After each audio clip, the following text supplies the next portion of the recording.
우리 계속해서 위로라는 시리즈 말씀을 함께 살펴보고 있습니다. 오늘은 9번째 오해와 편견으로부터 주님을 어떻게 만나고 또 주님이 우리를 위로해 주시나 하는 것을 우리가 함께 살펴보려고 합니다. 여러분은 인생을 살아가시면서 몇 번의 감동과 환희를 경험하신 적이 있습니까?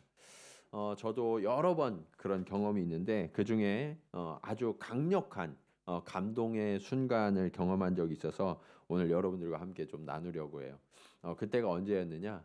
제가 눈을 떴을 때예요. 언제 눈을 떴냐? 제가 원래는 고도근시여서 아주 두꺼운 안경을 끼고 살았던 사람이거든요. 근데 라식 수술을 하고 그 다음날 눈을 떴어요. 예, 그랬더니 그때의 감동과 감격을 잊을 수가 없더라고요. 제가 한 중학교 1학년 때부터 안경을 썼으니까 20년 넘게 안경을 쓰다가 어, 뭐 예전에 제가 한국에 있을 때 교회 집사님이 안과이셨는데 라식을 전문으로 하시는 분이셨어요. 그래서 저한테 목사님 제가 수술을 그냥 좀 해드리고 싶습니다. 그러셔서 제가 그분께 가서 수술을 받은 적이 있습니다. 그런데 그 수술을 받고 그날은 이렇게 안대를 쓰고 이 보호 덮개를 하고 잠을 잤거든요. 그 다음날 아침에 돼서 눈을 떴는데 너무 궁금한 거예요. 이게 어떻게 됐을까? 예. 그리고서 그 안대를 제 눈을 가렸던 안대를 벗던 그 순간을 잊을 수 없어요. 20년 만에 안경 없이 시계가 또렷이 보이는데 예, 그 감동이란 말로 할 수가 없더라고요. 그런데 여러분, 저는 안경을 쓰고 살다가 뭐 안 보이는 건 없었어요. 안경을 쓰니까. 그런데 그 안경을 벗는 것만으로도 그렇게 큰 감동을 느꼈는데 오늘 본문의 주인공은요. 평생 동안 한 번도 본 일이 없는 사람이에요. 그것도 늘 어두움 가운데 살았던 사람. 그 사람이 예수 그리스도를 만나서 실로암가에 가서 눈을 씻고 그 눈을 떴을 때의 감동과 감격은 얼마나 놀라웠을까요? 예. 저는요, 그 눈을 뜨던 그 순간에 이 실로암가에서 눈을 뜬 이 맹인이 생각나더라고요. 그러면서 그 기쁨과 감격은 상상할 수 없는 것이겠구나 하는 것을 깨닫게 된 순간이었어요. 그런데 여러분 이 말씀을 보면 그렇게 주님이 베풀어 주신 놀라운 감동과 기적의 순간을 맞이하고 있는데도요. 어떤 사람은 그것을 큰 축복과 은혜로 생각하고요.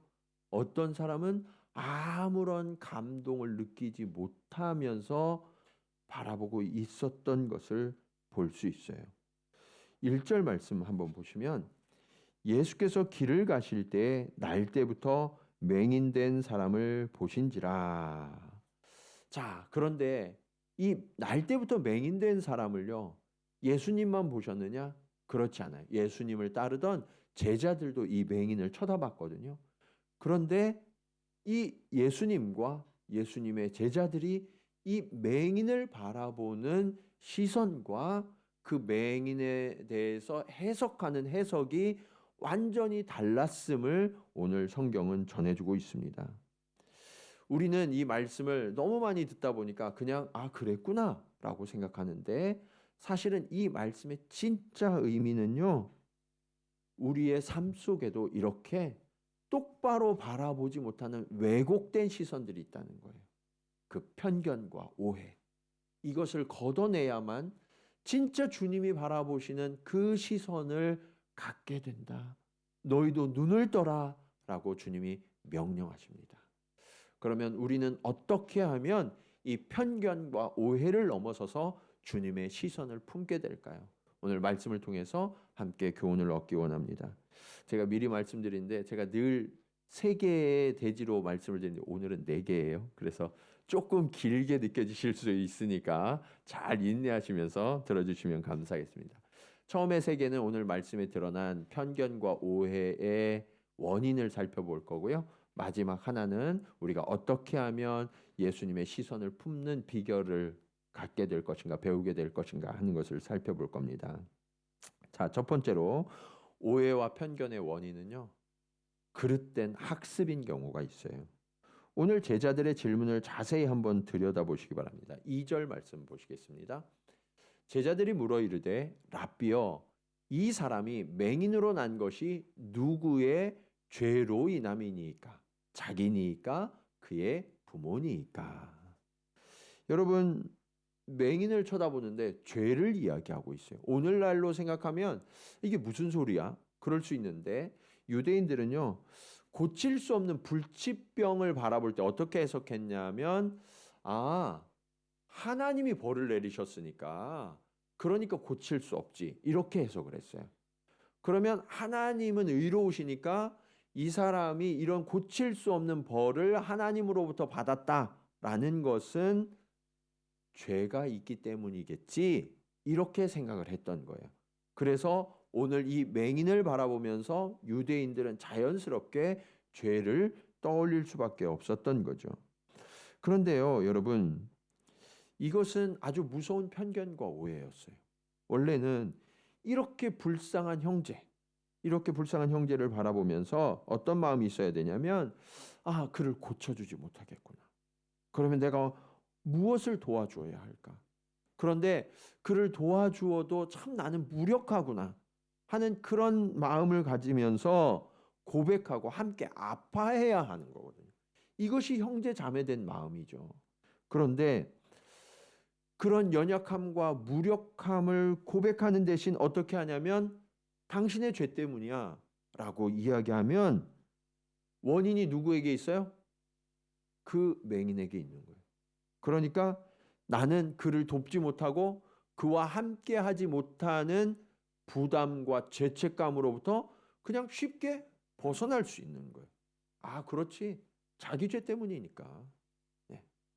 하나님께서 벌 주셨는데 뭐 내가 어떻게 할 수 있어? 그러면서 그 사람과 나를 쉽게 분리해버리고 마는 거죠. 오늘 이 제자들의 질문에는 이러한 마음이 담겨 있는 거예요. 이 맹인이 태어나면서부터 경험했을 고통, 두려움 그런 것들을 이해하려는 노력, 긍휼이 전혀 담겨 있지 않죠. 그저 이 맹인의 아픔과 어려움을요 자신들의 이야기거리로 삼고 있는 거예요. 여러분 이런 사실은요 너무나 잔인한 일이죠. 결코 해서는 안 되는 일이에요. 그런데 예수님의 제자라는 사람들이요 예수님 앞에서도 꺼리낌이 없이 이런 이야기를 지금 하고 있는 거예요. 이게 어떻게 가능할까요? 그것은 그들이 이미 익숙해져 있다는 거죠. 이런 일이. 어떻게 익숙해져 있냐? 어려서부터 부모 세대, 조상 세대가 한 이야기를 그냥 맹목적으로 학습하고 받아들인 거예요. 네. 그런데 사실은 이 제자들만 그런 것이 아니라 지금 이 시대를 살아가는 저와 여러분의 대화 속에도요. 이런 맹목적인 학습으로 인한 편견과 오해가 많이 들어있다라는 사실을 우리는 깨달아야만 해요. 그러다 보니까 우리랑 함께 자리하지 않는 사람들을 재료로 삼아서 이야기할 때가 있어요, 없어요? 있죠. 그걸 뭐라 그래요? 뒷담화라고 그래요. 그런 일들을 하세요, 안 하세요? 하죠. 여러분, 뒷담화는 죄예요. 그런데 이런 일들을 우리는 아무 꺼리낌이 없이 하고 있어요. 왜요? 남들도 다 그러니까. 맹목적으로 수용하는 거예요. 그는 지금 나에 대해서 사람들이 이런 이야기를 하는지도 몰라요. 그런데 철저하게 내가 해부되고 해체돼서 정말 평가되고 판단되고 정죄되고 있는 거죠. 여러분, 저와 여러분의 일상의 언어들을 한번 진지하게 살펴보셔야 돼요. 우리의 언어는요, 그 사람에 대해서 잘 알지도 못해요. 그 사람이 처한 환경에 대해서 이해하지 못해요. 그런데 그냥 일면만을 바라보고 내가 다 아는 것처럼 너무나 쉽게 판단하고 평가하고 심지어는 정죄하고 있는 언어들이 너무나 많지 않습니까? 저는 목회하면서 그런 경우를 너무나 많이 만났어요. 목회를 하다 보니까 어떤 분을 만나서 말씀을 나누거나 상담해야 되는 일들이 자주 있거든요. 그런데 제가 어느 분을 만나려고 하는데 그분에 대해서 다른 분이 이야기를 들려줄 때가 있어요. 이야기를 들려주는 분이 목회자일 때도 있고 때로는 성도일 때도 있죠. 그래서 그 이야기를 들으면 저도 모르는 사이에 지금 만나야 될 분에 대한 선입견이 생겨요. 네, 선입견. 선이해일 수도 있고요.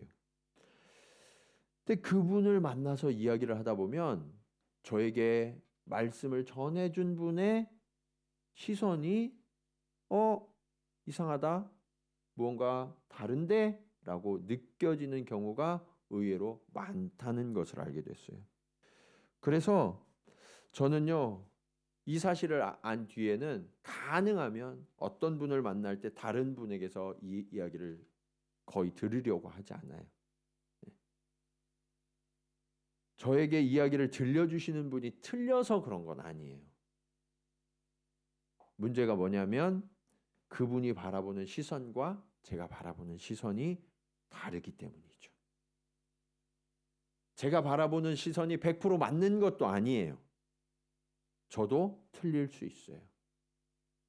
그럼에도 불구하고 우리가 바라보는 시선이 다르다는 것을 인정해야 돼요. 그렇기 때문에 내가 바라보는 그분, 내가 경험한 그분에 대한 이해가 전부가 아니라 일부일 뿐이고, 그리고 내가 바라봤던 그분의 인생 가운데 일부를 본 거잖아요. 과거와 현재와 미래 중에 제가 만난 것은 아주 지극히 짧은 순간일 뿐이에요. 그렇기 때문에 제가 그분을 다 안다, 다 이해한다 라고 하는 것은 엄청난 교만이고 주제넘은 일일 수 있죠. 이것이 편견과 선입견과 오해가 되어서 다른 사람들을 알지 못하는 사이에 가두어 놓는 경우가 얼마나 많은지 몰라요. 그렇기 때문에 우리는 정말 그 상대방이 내 앞에 있지 않는 한은 그분에 대한 이야기를 하는 것을 그쳐야 돼요.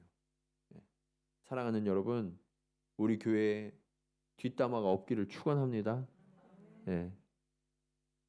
그런 거 하지 마세요. 하나님이 기뻐하지 않으시는 일이에요.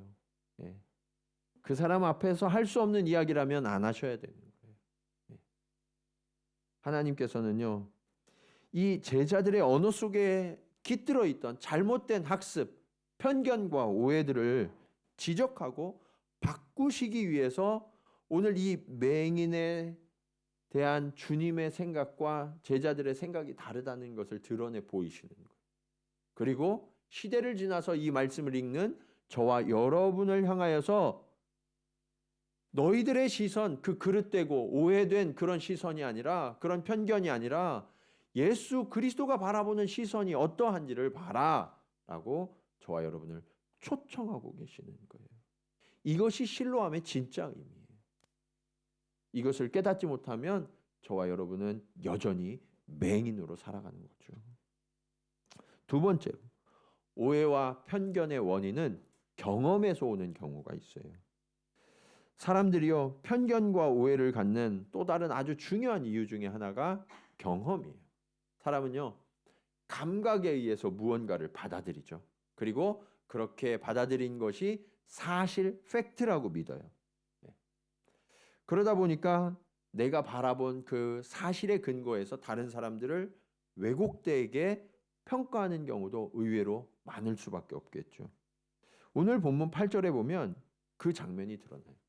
이웃 사람들과 전에 그가 거린인 것을 보았던 사람들이 이르되 이는 앉아서 구걸하던 자가 아니냐.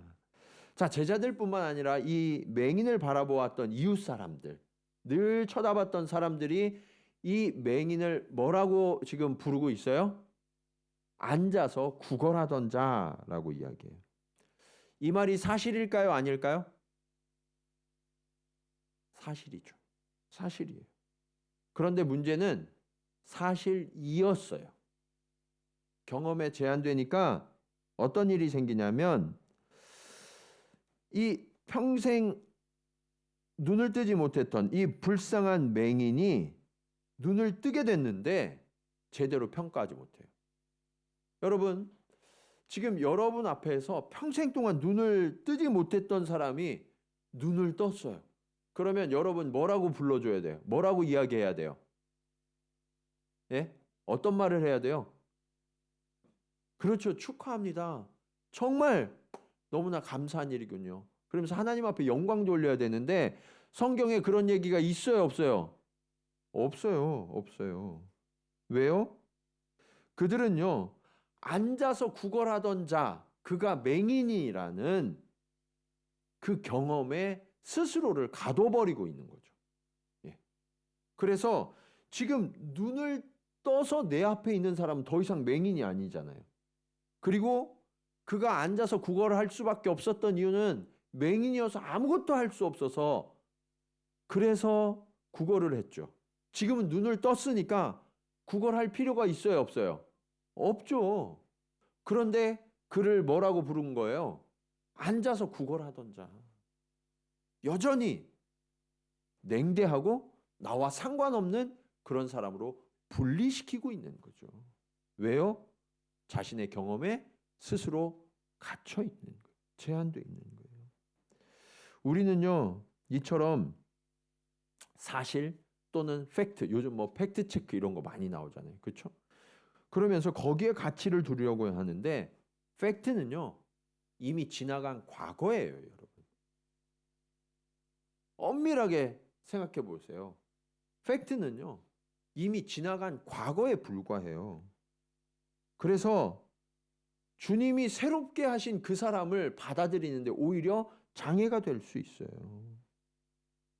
그리고 지금 사람들이 이 맹인을 향하여 하는 말, 너 맹인이었지? 과거에 앉아서 구걸하던 사람이었지? 라고 하는 말이 새롭게 눈을 떠서 기대와 소망을 품고 서 있는 사람에게 얼마나 상처와 아픔이 되는 말이었을까요? 축복하고 위로하고 격려해 줘야 되는데 그런 말보다는 과거에 얽매여서 여전히 너는 맹인이고 앉아서 구걸해야 되는 사람이야. 이렇게 말하고 있는 거죠. 그런데 이렇게 누군가를 아프게 하고 고통스럽게 하는 과거의 얽매인, 경험에 얽매인 이런 말들이 이 제자들만의 이야기일까요?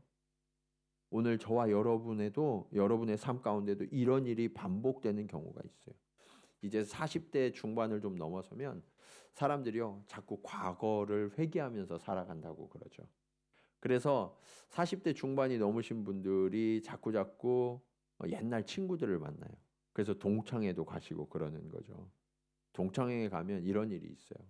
초등학교 때 우리 집보다 훨씬 못 살던 집의 아이가, 그리고 나보다도 공부도 더 못했고 나는 얼굴도 좀 괜찮게 생겼었는데 쟤는 얼굴도 좀 그저 그렇게 생겼던 아이여서 늘 무시하고 친구들도 그렇게 존중하지 않았던 아이였는데 동창회 가보니까 나보다 훨씬 잘 되고 출세했고 높아지고 돈도 많이 번 그런 친구들을 만날 때가 있어요, 없어요? 있죠. 그러면 어떻게 해야 돼요, 여러분? 그러면 여러분 어떻게 하셨어요? 야, 너 정말 잘 됐다. 정말 하나님 앞에 감사한다. 그러시나요? 대부분이 그렇게 안 하시더라고요. 어떻게 하냐면, 야, 너 어렸을 때 참 찌질했는데. 예. 내 물 들고 따라오던 애가 이렇게 될 줄 몰랐네. 이러면서 과거의 경험으로 그를 제한하고 여전히 그를 낮게 바라보고 축복해 주지 않으려고 하는 그런 마음이 우리 가운데 있음을 우리는 알아야 해요. 여러분, 왜 이런 일들이 일어날까요? 과거의 경험에 나를 제한시키고 상대를 제한시키기 때문이죠. 또 반대의 이야기도 있어요. 그게 뭐냐? 우리가 살아가다 보면 누구나 과거로부터 상처도 받고 아픔도 경험하면서 살아오죠. 그런데 그것이 어린 시절의 이야기든 아니면 비교적 최근의 이야기든 그 과거는 지나간 일이잖아요. 그런데 그 지나간 일이 여전히 지금 우리들의 삶 가운데 영향을 미치는 경우가 있어요, 없어요? 있죠. 나 어렸을 때부터 사랑받지 못했어. 우리 집은 어렸을 때 너무 어려워서 나는 지금도 이 물질에 대한 욕망이 계속 커. 그리고 언젠가 저 사람이 나를 미워해서 나는 저 사람 용서할 수가 없어. 못 만난 지 20년이 됐는데 여전히 용서할 수 없는 분노와 원망을 내 마음 가운데 품고 사는 경우가 있어요, 없어요? 있죠. 그런 분들을 향해서 성경은 어떻게 말씀하십니까? 고린도후서 5장 17절 말씀입니다. 같이 한번 읽을까요? 시작.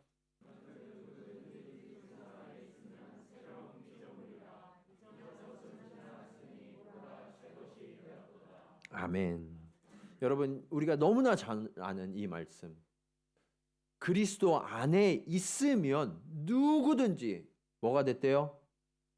새로운 피조물이 됐대요. 이전 것은 어떻게 됐대요? 지나갔대요. 거기에 여러분을 묶어두시지 마시기 바랍니다. 더 이상 과거에 사시면 안 돼요. 여러분요, 주 안에서 새로운 사람이 되었어요. 변화된 거예요. 그것을 믿으시기 바랍니다. 그러면요, 과거의 아픔이나 상처가 더 이상 나를 지배하지 못해요. 왜냐하면 나는 주님 안에서 새로운 존재로 거듭났기 때문이죠. 이것을 신뢰하셔야 돼요. 그래서 나 자신이든 아니면 상대방이든 이 과거의 경험에 묶어두거나 제한시켜 두시지 마시고 주님을 믿는 순간 우리는 새롭게 되었다. 그래서 우리는 변화되었다라는 새로운 가능성을 가지고 날마다 나아가는 저와 여러분 모두가 되시기를 주님의 이름으로 간절히 축원합니다. 이 오해와 편견에 대한 세 번째 이유가 오늘 본문에 또 드러나요. 오해와 편견이 언제 일어나느냐? 결과로만 사람을 평가할 때 이 오해와 편견이 일어나기도 해요. 오늘 이 본문에 보시면 이 맹인은요, 맹인이라는 결과가 그 사람에게 있잖아요. 그런데 그 맹인이라는 그 결과를 가지고 이 사람을 어떻게 평가했냐? 죄인이라고 평가했던 거죠. 예.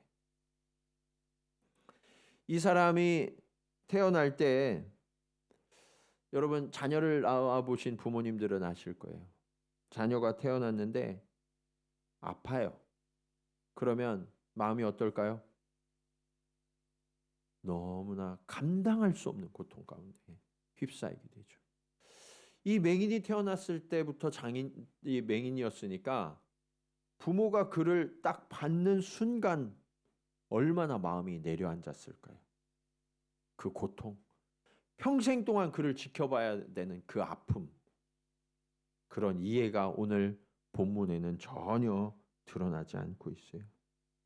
뿐만 아니라 이 맹인이 평생을 살아가면서 정말 다른 사람들이 다 보는 것 보지 못하고 다른 사람들이 똑바로 걸을 때 그는 항상 비틀거리면서 넘어지면서 그렇게 아무 일도 할 수 없는 그런 존재로 살아가야 했던 그 아픔과 고통이 얼마나 컸을까?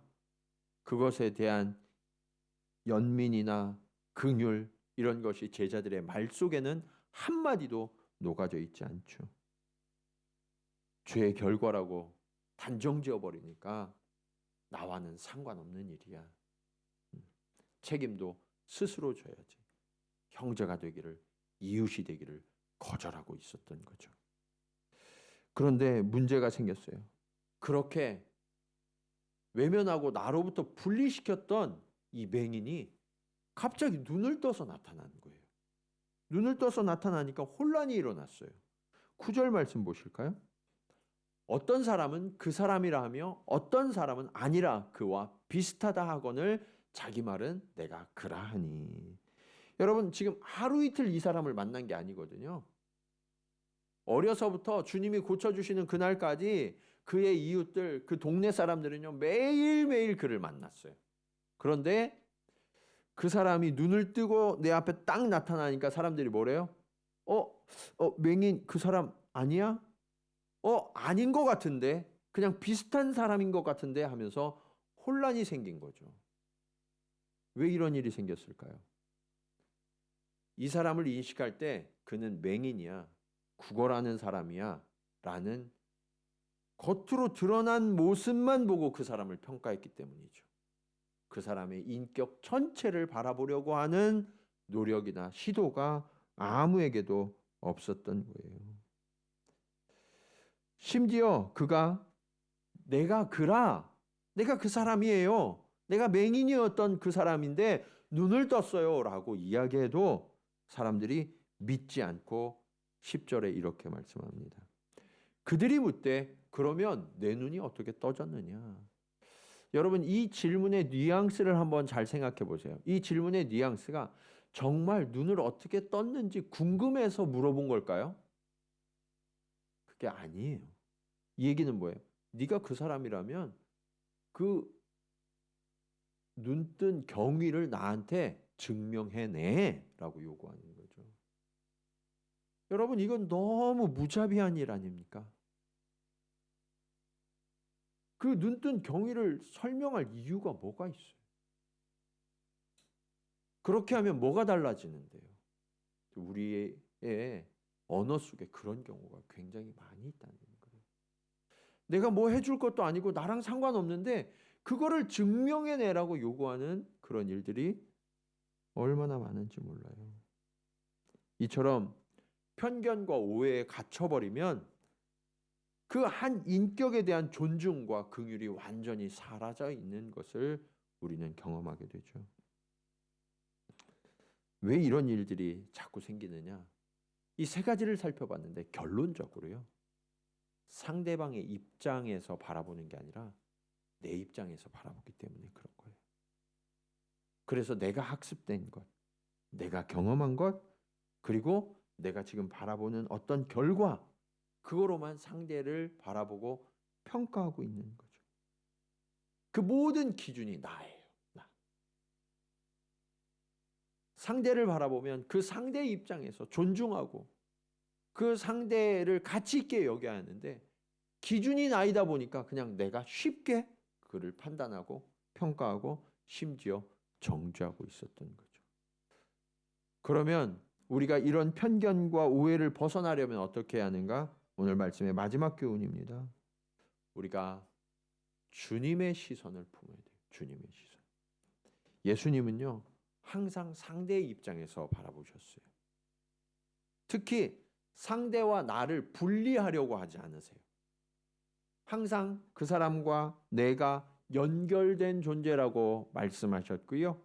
그리고 그렇게 연결된 존재로서 그들의 아픔을 함께 아파하시고 고치시고 구원해 주셨던 거죠. 마태복음 7장 12절 말씀입니다. 그러므로 무엇이든지 남에게 대접을 받고자 하는 대로 너희도 남을 대접하라. 이것이 율법이요 선지자니라. 성경학자들은 이 말씀을 황금률이라고 그래요. 황금률. 다른 사람들을 바라볼 때요, 그냥 분리시켜서 바라보지 말고 내가 대접받고 싶은 대로 상대방에게 먼저 대접을 해줘라.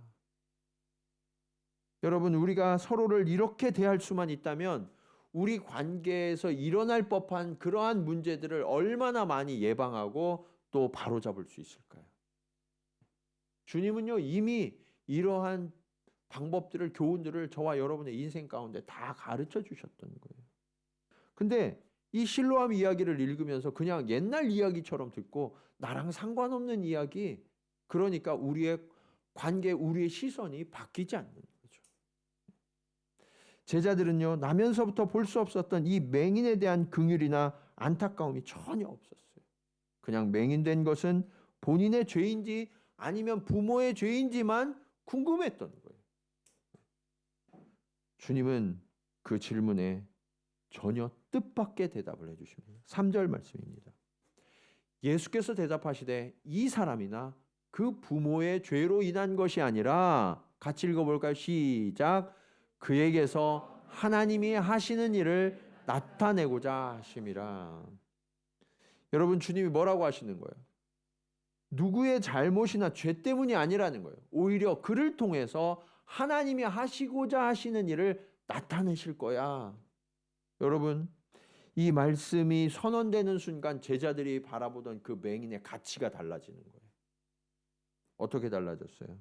그전에는 나면서부터 볼 수 없는 사람, 구걸하던 사람. 그런데 주님은 그게 하나도 중요하지 않다는 거예요. 오히려 그를 통해서 하나님이 하실 일들을 기대하라.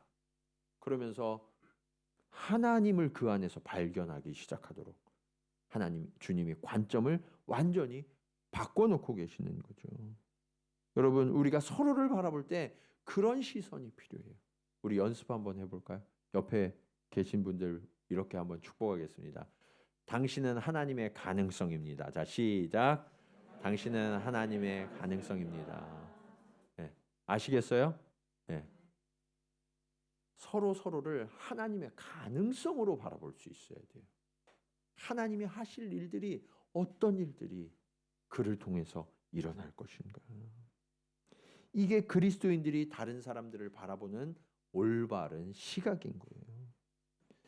그렇게 하나님이 하실 일들을 기대하면요, 사람을 바라볼 때 그 사람을 바라보는 게 아니라 그 사람을 창조하신 하나님, 그리고 그 사람을 이끌어 가실 하나님을 기대하니까 함부로 대할 수가 있어요, 없어요?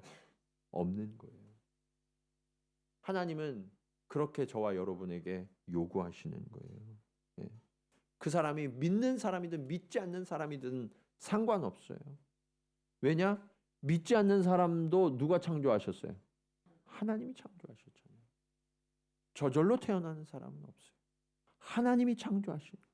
그렇기 때문에 그가 아직 하나님을 믿지 못하고 심지어 나에게 심한 말들을 하고 나를 대적한다 할지라도 내가 똑같이 악해지지 않을 수 있는 것은 그 사람 뒤에서 섭리하고 계시는 하나님을 인식한다면 우리가 그럴 수 없는 거죠. 지금 주님은요, 제자들과 똑같은 사람을 대하고 계세요. 그렇지만 바라보는 시선이 완전히 달라요. 제자들은 그의 맹인됨을 경험적으로 그리고 학습된 지식에 의해서 나의 시선으로 바라보았지만 주님은 그에게서 일하실 하나님을 바라보고 계셨던 거죠. 그리고 주님은 이 사건의 결론으로 39절을 말씀하십니다. 같이 한번 읽어볼까요? 자, 시작.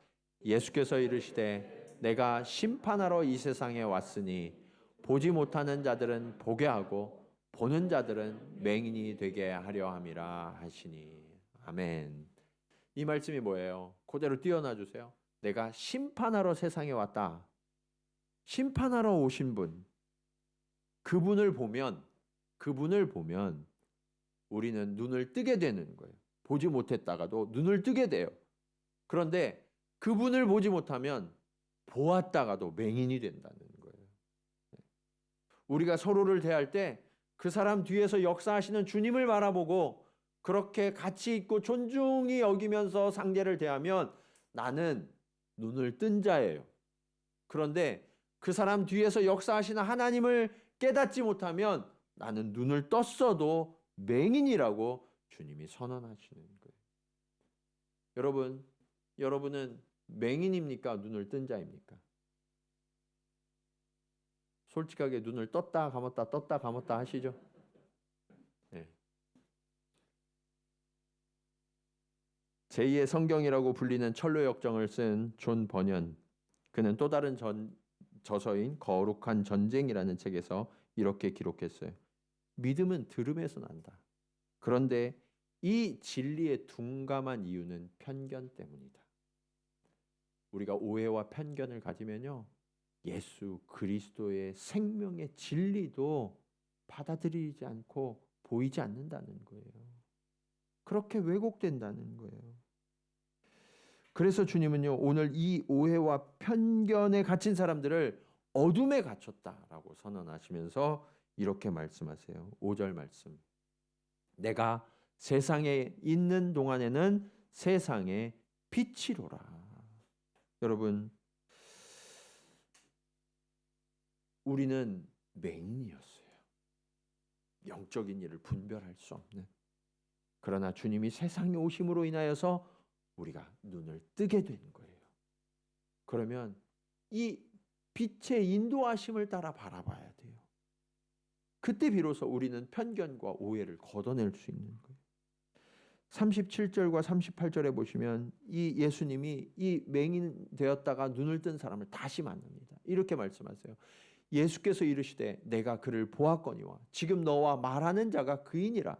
그러니까 이 맹인이 이르되 주여 내가 믿나이다 하고 절하는지라. 사랑하는 여러분, 예수 그리스도를 믿는다는 것은 단순히 우리가 구원을 받았다는 사실에서 끝나는 게 아니에요. 그것은 태어남의 문제죠.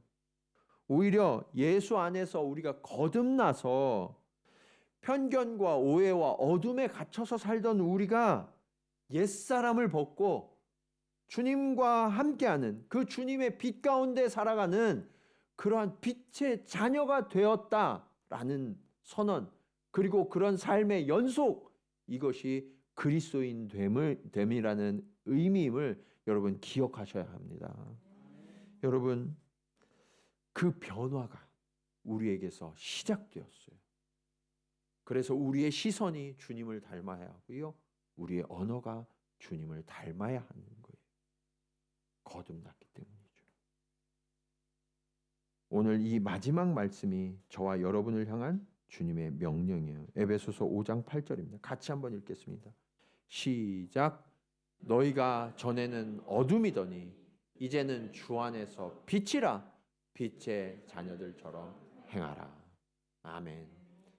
여러분, 주님은요, 저와 여러분을 향하여 이전에는 어둠이었지만 이제는 빛이다 라고 아주 확정하여서 선언하세요. 그리고 빛이 되었으니까 그것만 깨닫고 아, 나 빛이구나 하고 그렇게 느끼면서 있으라고 말씀하세요? 그게 아니죠. 뭐라고 말씀하고 계세요? 빛의 자녀들처럼 뭐 하라? 행하라. 행하라.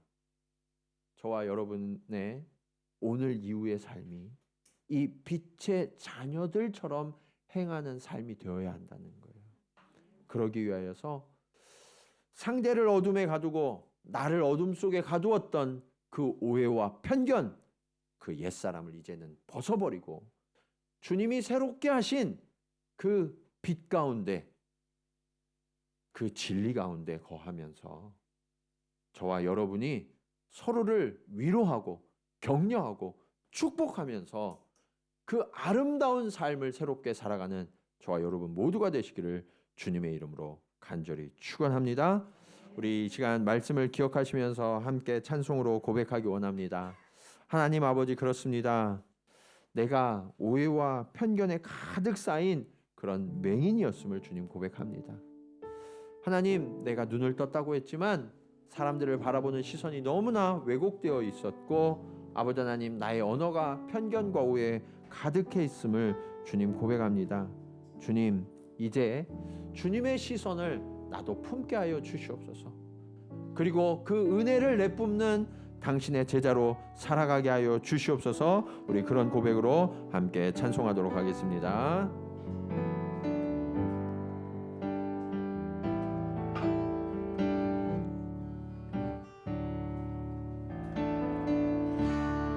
은혜 아니면 살아갈 수가 없네.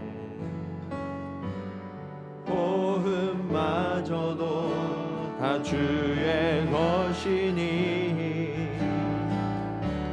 세상 평안과 위로 내게 없어도 예수, 오직 예수뿐이네. 한 번 더. 은혜 아니면,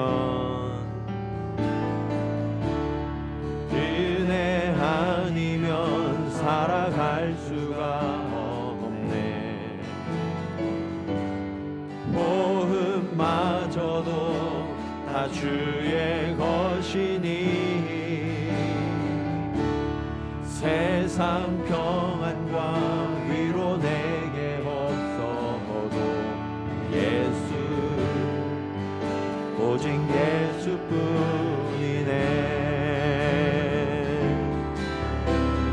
그 신계회 다 볼 수도 없고 작은 고난에 지쳐도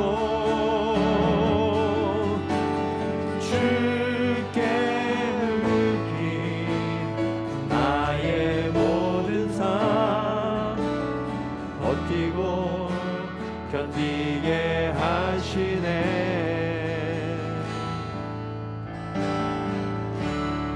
은혜 아니면 살아갈 수가 없네. 나의 모든 것 다 주께 맡기니 참된 평안과 위로 내게 주시는 주 예수 오직 예수뿐이 내 크신 계획 다 알 수 없습니다. 크신 계획 다 볼 수도 없고 작은 고난에 지쳐도 주께 맡긴 나의 모든 삶 버티고 견디게 하시네.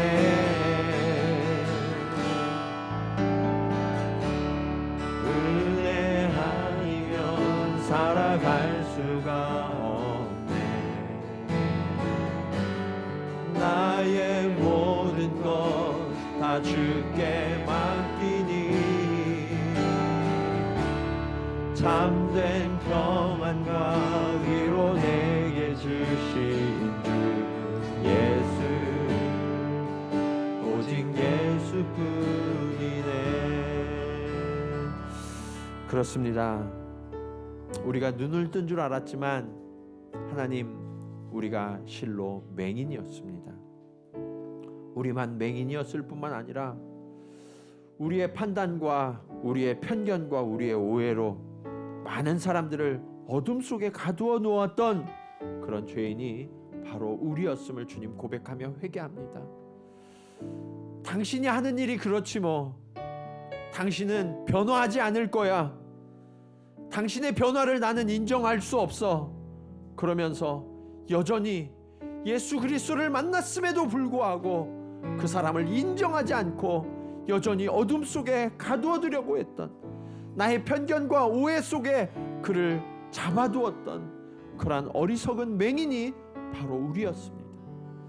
하나님, 주님은 우리를 향하여 너는 새로운 피조물이 되었노라고 주님 말씀하셨는데, 주님, 나는 여전히 이 상처를 놓지 않을 겁니다. 주님, 나는 나에게 아픔을 주었던 그 사람을 용서할 수가 없습니다. 그러면서 과거에 여전히 그 어둠 가운데 나를 가두어 두었던 그러한 맹인이 바로 나였음을 주님 고백합니다. 주님, 이러한 어리석은 자를 찾아와 주시옵소서. 그리고 주님, 오늘 이 맹인을 향하여 실로암 물가에 가서 씻으라고 명령하셨던 그 명령을 우리에게도 동일하게 허락하여 주셔서 주님, 이제는 더 이상 어두움 가운데 헤매며 주저앉아 있는 자가 아니라 주님을 바라보며 주님 앞에 엎드려 고백하는 그러한 당신의 사람들이 될 수 있도록 주님 인도하여 주시옵소서. 우리뿐만 아니라 우리와 함께하는 모든 이들, 아버지 하나님, 이제는 주님의 마음으로, 주님의 시선으로 서로를 바라보게 하시고 축복하게 하여 주셔서 아버지 하나님, 더 이상 저주나 아픔의 말들이 우리를 지배하는 것이 아니라 위로와 축복과 격려와 축하가 우리의 언어가 되게 하시고, 그렇게 하나님의 가능성을 서로에게 부어주고 기도하며 축복하는 그러한 삶이 우리 가운데 새롭게 시작할 수 있도록 주님 인도하여 주시옵소서. 우리 간절한 마음으로 주님 앞에 함께 기도 드리시겠습니다. 할렐루야. 아버지 하나님, 은혜를 감사합니다.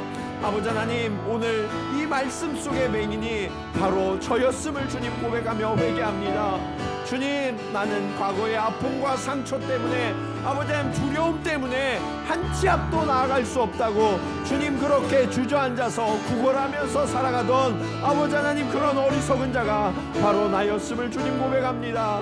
아버지 하나님, 또한 다른 사람들의 아버지 하나님, 소중한 사람들, 하나님께서 내게 허락하신 사람들, 그들을 향하신 하나님의 계획과 하나님의 뜻을 발견하기보다는 내가 판단하고 내가 바라보는 말로 아버지 하나님 그들을 정죄하고 아버지 하나님 그들을 오해하고 편견하며 아버지 하나님 그렇게 어둠 속에 가두어서 아버지 하나님 그렇게 함께 어둠을 살아가던 그러한 어리석은 자들이 우리였음을 주님 고백하며 회개합니다. 주여, 이제 빛으로 오신 주님을 기대합니다.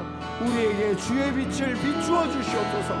그리고 주님, 주님의 마음으로 아버지 하나님, 하나님의 가능성을 가지고 서로를 바라보게 하여 주시옵소서. 서로를 위로하게 하시고 격려하게 하시고 아버지 하나님 그의 모든 삶을 존중하게 하시고 무엇보다도 그 삶 속에 역사하시는 하나님의 섭리하심을 바라보고 인정케 하셔서 아버지 하나님, 이제는 편견과 오해로 서로를 가두는 것이 아니라 이제는 하나님의 일하실 일들을 기대하며 기도하며 축복하는 삶을 살아갈 수 있도록 주여 인도하여 주시옵소서. 사랑의 주님, 오늘 주님 나를 만나주시니 감사합니다. 저는 여전히 맹인이었습니다. 주님은 우리를 향하여 너는 새롭게 된 피조물이라고 선언하셨는데도 불구하고 주님, 저는 여전히 그 상처만을 붙들고 나에게 아픔을 주었던 상대만을 묵상하면서 아버지 하나님, 나는 변화될 수 없다고, 나는 아무것도 할 수 없다고 그렇게 주저앉아서 사람들이 던져주는 그 동전에 만족하던 그런 맹인이 바로 저였습니다. 주님, 오늘 똑같은 것을 바라보는데도 주님의 시선을 품지 아니하고 당신은 변화의 가능성이 없어, 당신은 여전히 그 모습 그대로일 거야, 그렇게 변화된 상대를 인정하지 않고 바라보지 않으려는 그러한 편견과 오해에 가득한 사람이 바로 저였음을 주님 고백하며 회개합니다. 주님, 이제 우리에게 준 소중한 사람들을 주님의 시선으로 바라볼 수 있도록 성령으로 우리의 눈을 뜨게 하여 주시옵소서. 그리고 주님, 그 사람을 향하여서, 그리고 나 자신을 향하여서 너는 하나님의 가능성이야, 하나님이 하실 일들을 기대해 그렇게 축복하며 기도하는 하나님의 제자가 될 수 있도록 주님, 우리를 변화시켜 주시옵소서. 그러한 기대, 그러한 기도로 말미암아서 우리 삶 가운데 행하실 하나님의 위대하신 일들을 날마다 경험하며 주님을 찬송하는 삶이 새롭게 시작될 수 있도록 주님, 우리를 붙들어 주시고 주님, 변화시켜 주시옵소서. 이제는 우리를 새롭게 하신 예수 그리스도의 은혜와 우리를 사랑하셔서 포기하지 아니하시는 아버지 하나님의 무한하신 사랑하심과 성령님의 감화감동 교통하심이 오늘 말씀을 따라 하나님의 가능성으로, 하나님의 하실 일들을 기대하는 통로로 서로를 바라보고 나를 바라보고 그렇게 축복하며 그렇게 서로를 격려하며 하나님의 나라를 함께 일구어 가기로 결단하며 나아가는 사랑하는 성도들의 걸음걸음 가운데, 그리고 그들이 이루어갈 하나님의 나라 가운데 이제로부터 영원토록 함께 하시기를 간절히 축원하옵나이다. 아멘.